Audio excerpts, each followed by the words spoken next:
पितृपक्ष ऐसा समय है जब हम अपने पूर्वजों को याद करते हैं। साथ ही साथ लोग अपने पितरों को याद करते हुए उनका श्राद्ध भी करते हैं ताकि उन्हें शांति मिले। पर आज मैं आपके लिए एक नया सवाल लेके आई हूँ। क्या आम लोगों के जैसे किन्नरों का भी श्राद्ध होता है, या फिर उनकी अंतिम यात्रा कैसे होती है? उनका दाह संस्कार कौन करता है? उनका श्राद्ध कौन करता होगा? और पितृपक्ष में जब हर घर परिवार अपने पुरखों को याद करता है तो क्या किन्नरों के भी पुरखे याद किए जाते हैं? ये सवाल थोड़ा अजीब लग सकता है, पर यकीन मानिए इसका जवाब हमारी परंपराओं, हमारे शास्त्रों और समाज की असलियत सबसे मिलकर बनता है। अब शुरुआत करते हैं गरुड़ पुराण से।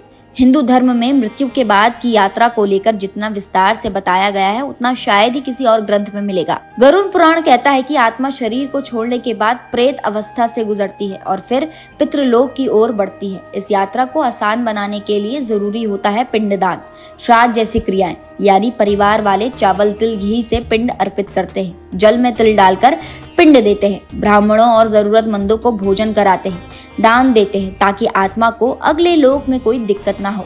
अब ध्यान दीजिए, ग्रंथ जब ये सब कहता है तो कहीं ये नहीं लिखता कि ये सिर्फ पुरुषों या स्त्रियों के लिए है। शास्त्र का फोकस देह पर नहीं, देही पर है, मतलब आत्मा पर, और आत्मा का कोई लिंग नहीं होता।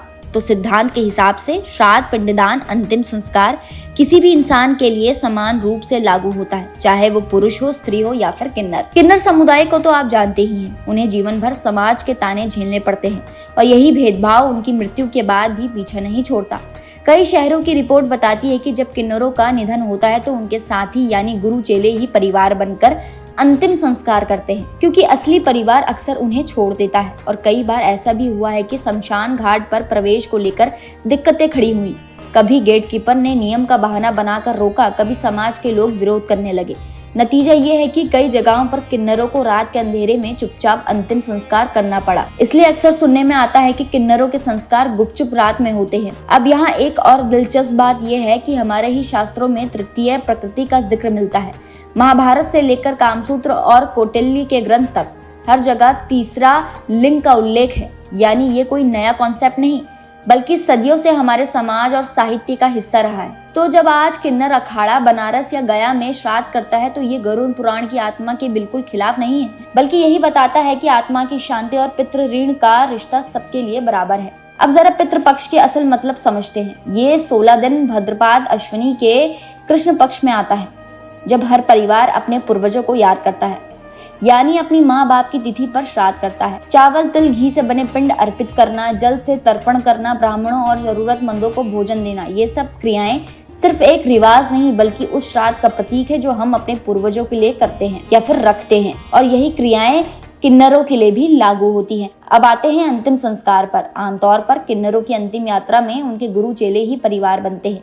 वही नहलाते हैं, वही सफेद कफन में लिपटाते हैं, माथे पर चंदन लगाते हैं और शमशान तक ले जाते हैं। ज्यादातर हिंदू किन्नरों का दाह संस्कार होता है, लेकिन कुछ जगहों पर दफनाने की परंपरा भी शामिल है। ये क्षेत्र और धर्म पर निर्भर करता है। और हाँ, कई बार सुरक्षा और समाज के डर की वजह से ये सब रात में करना पड़ता है।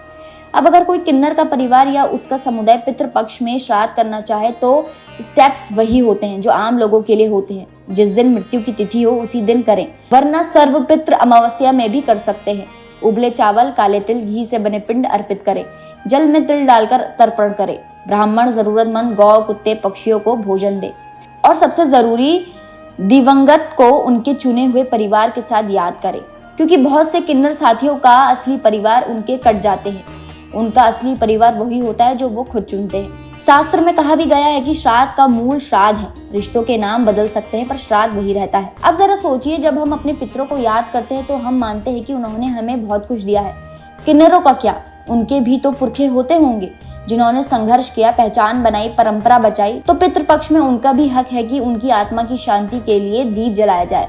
और जब बनारस के पिशाच मोचन कुंड पर किन्नर अखाड़ा पिंडदान करता है तो वो यही संदेश देता है कि श्राद्ध सबके लिए बराबर है। यानी बात सीधी है। गरुड़ पुराण कहता है कि मृत्यु के बाद आत्मा की यात्रा सबके लिए एक जैसी है। आत्मा को शांति चाहिए और उसका रास्ता है श्राद्ध, पिंडदान, तर्पण। समाज में किन्नरों के लिए मुश्किलें जरूर खड़ी की गई हैं, पर धीरे धीरे रास्ता बदल रहा है। बनारस, गया, नागपुर जैसे उदाहरण देखे जा रहे हैं कि अब किन्नर भी अपने पितरों के लिए वही कर्म कांड कर रहे हैं जो हर परिवार करता है। और असली सबक यही है कि मृत्यु के सामने हम सब बराबर हैं।